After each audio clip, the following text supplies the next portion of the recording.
Resulta aprobado con 38 votos afirmativos y 29 negativos y la abstención. Resulta aprobado, se convierte en ley y se estira al Poder Ejecutivo. Difícilmente encontraremos en la historia reciente un tema tan polémico como la despenalización de la interrupción del embarazo. Esta causa es la que convoca multitudinarias manifestaciones a favor, pero que también presenta la más férrea resistencia. Hoy por hoy, este tema representa una de las últimas banderas de los grupos religiosos que mide la influencia que tienen en la vida y en la moral pública de nuestras sociedades.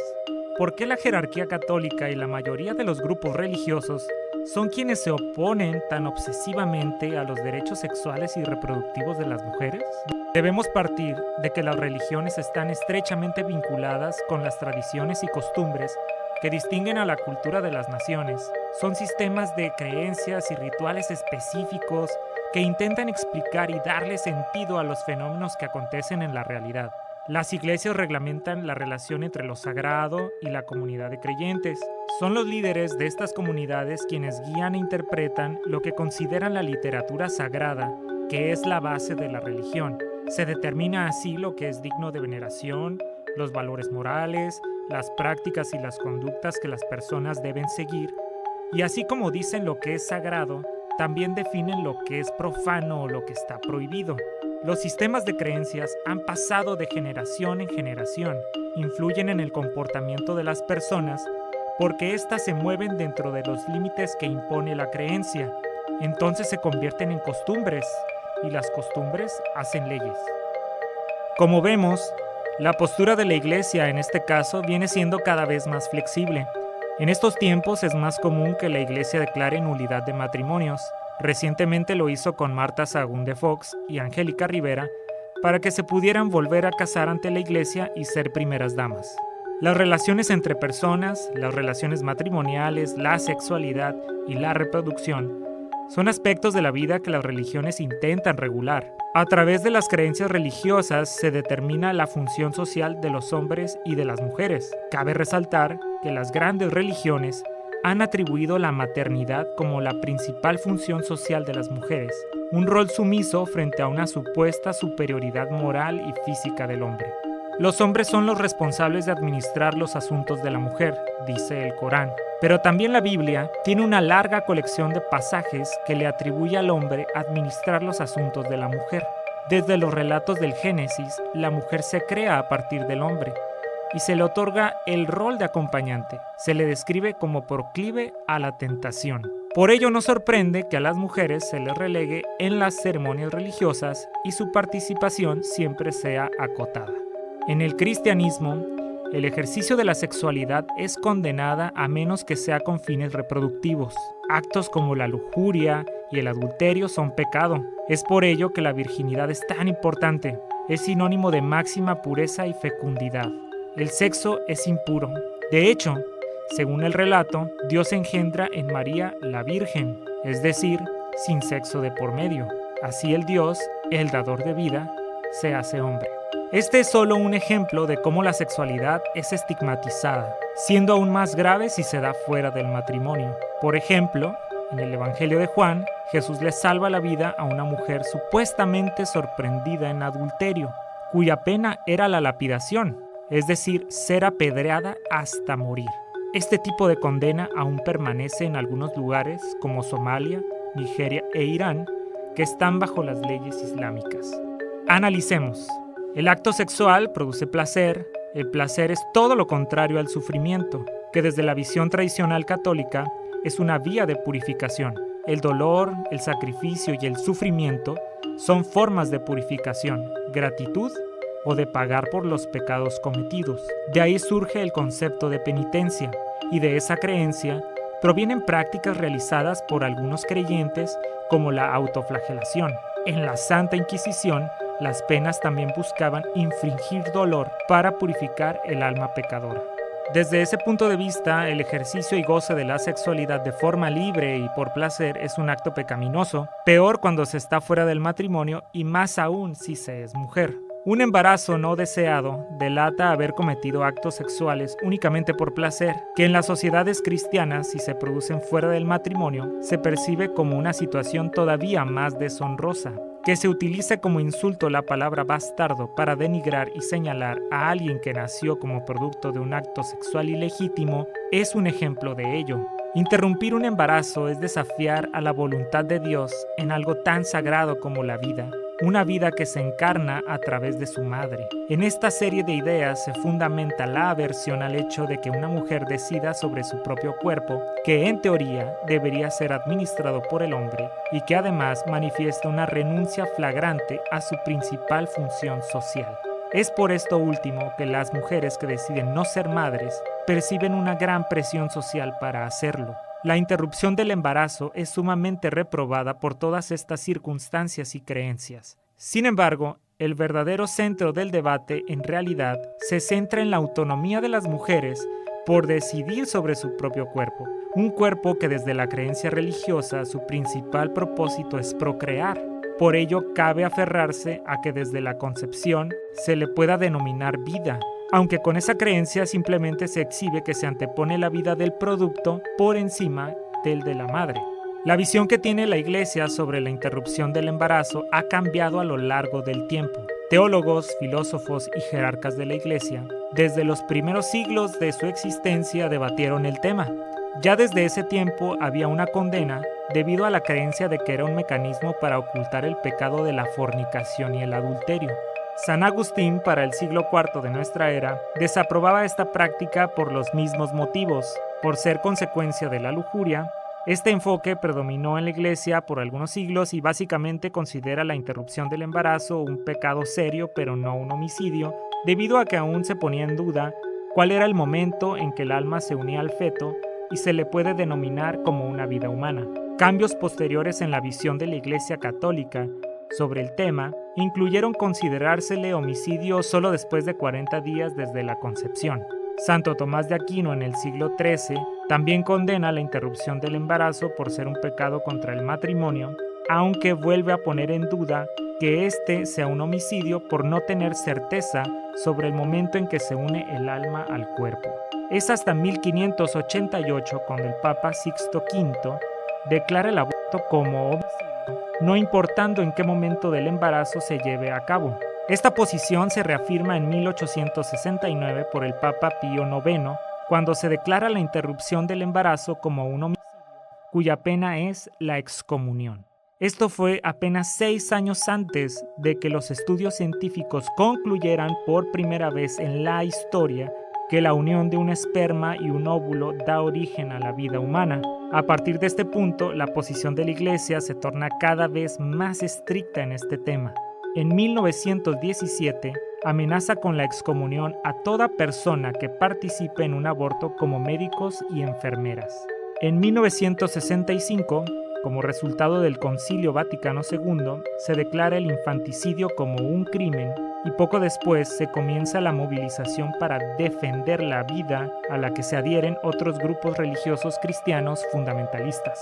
No extraña que la Iglesia defienda la protección de la vida del producto del vientre por la creencia de que la vida es algo sagrado y un regalo de Dios.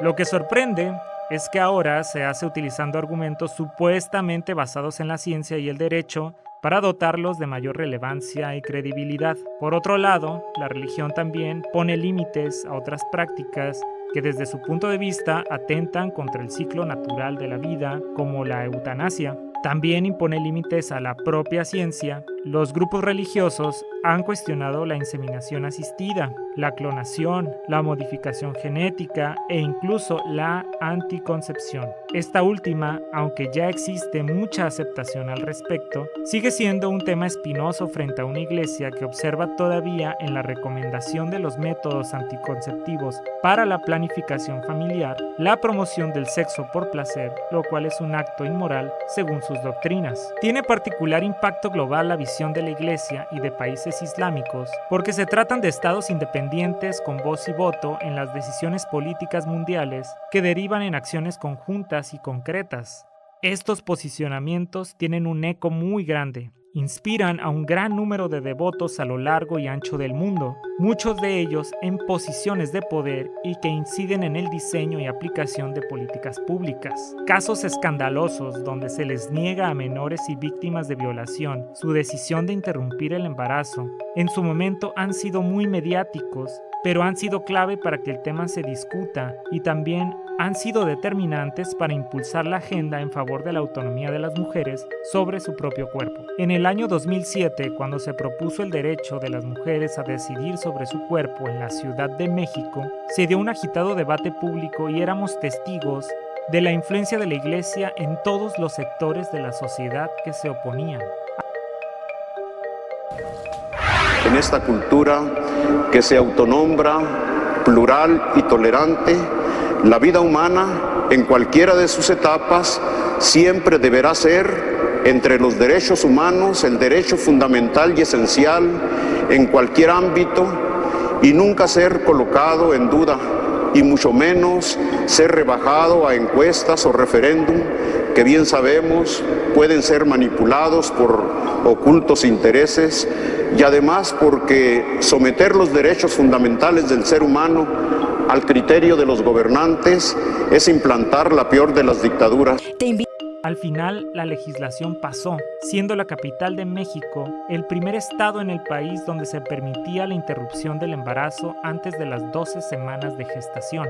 Hubiéramos pensado que a partir de este punto seguiría el resto de los estados. No obstante, la reacción fue radicalmente contraria. Muchos de los estados endurecieron las penas cuando incluso ya permitían la interrupción del embarazo por causales como la violación. Ante la pérdida de influencia de las religiones cristianas en la vida social, particularmente en los sectores jóvenes y urbanos, se esperaba que la Iglesia flexibilizara sus puntos de vista acerca de la sexualidad, pero resultó más conservadora. Desde el interior de la jerarquía religiosa se comenzó a fomentar y respaldar agrupaciones llamadas pro vida de orden radical.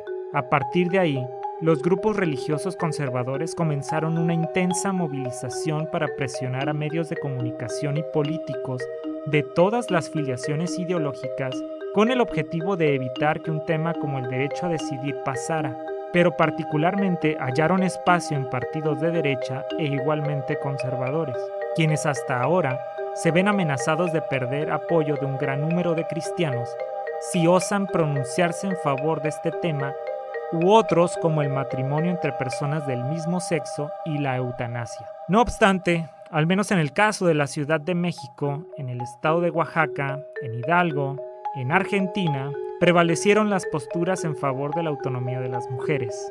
En sociedades predominantemente ateas y de gobiernos estrictamente laicos, el tema ha trascendido sin mayor revuelo. En México y América Latina, donde la religión forma parte de los elementos que dieron origen a las identidades nacionales y que dieron cohesión a sus pueblos, sigue siendo un tema de mucha controversia, a pesar de que la gran mayoría de estos países se denominan laicos.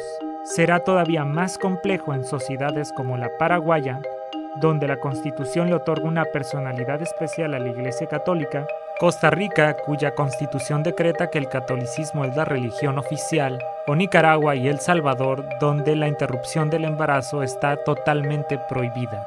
La Iglesia y las agrupaciones religiosas cristianas no se habían preocupado tanto por, como dicen, defender la vida, hasta que se propuso la despenalización de la interrupción del embarazo como resultado de una decisión autónoma y apegada a diversas causales, entre ellas por peligro de la muerte de la propia persona gestante. Tampoco se movilizaron por la aprobación de leyes que permiten la gestación subrogada o la inseminación in vitro, la cual por cierto recurre a almacenar los óvulos ya fecundados que no fueron elegidos para la implantación en el útero por no tener tantas probabilidades de éxito.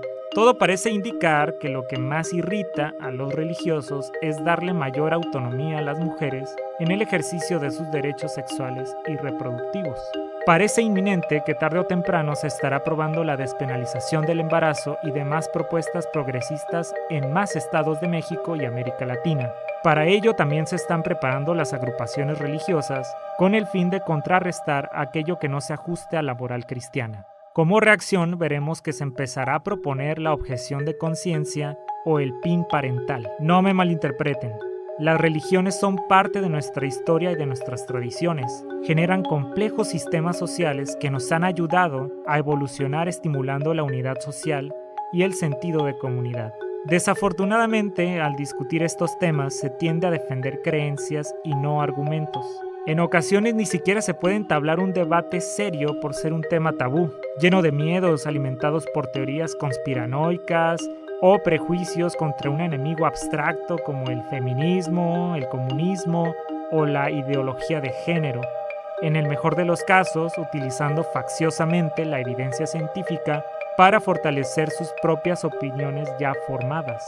No cabe duda que es muy difícil separar las conductas de las creencias religiosas, de lo permisible y lo no permisible, porque son ideas que se arraigan profundamente desde la niñez, en el entorno familiar, social y hasta escolar. Debemos recordar que somos una sociedad a la que le ha costado tener libertad de credo. Si aspiramos a ser una sociedad incluyente, diversa y plural, es necesario mantener un ánimo tolerante con todos quienes formamos este país y continente. No podemos permitir que nuestras autoridades ni nuestras instituciones actúen con base en preceptos religiosos porque eso interfiere en el ejercicio de los derechos de los individuos que no comparten sus normas morales ni sus creencias, lo que representa una amenaza para las libertades individuales ya conquistadas.